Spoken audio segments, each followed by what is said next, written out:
লাগতেছে যে আজকে যে রাস্তার সাইডে যে মানুষগুলা ঘুমাচ্ছে, তাদের ঘর নাই, বাড়ি নাই, এমনকি তাদের থাকার কোনো জায়গা নেই।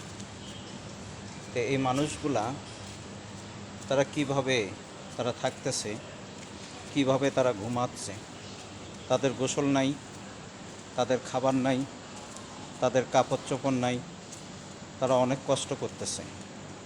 তা আমরা যদি আমাদের প্রতিটা মানুষ যদি আমরা মানুষের পাশে যদি আমরা এগিয়ে আসতে পারি, সহযোগিতার হাত যদি আমরা বাড়িয়ে দিতে পারি, তার বিনিময়ে আল্লাহ সুবহানাহু ওয়া তাআলা তিনি আমাদেরকে অবশ্যই দিবেন। আসুন আমরা মানুষের জন্য, অসহায় মানুষের জন্য আমরা কাজ করি, অসহায় মানুষের জন্য আমরা এগিয়ে যাই। এর বিনিময়ে আল্লাহ সুবহানাহু ওয়া তাআলা তিনি আমাদেরকে অবশ্যই দিবেন।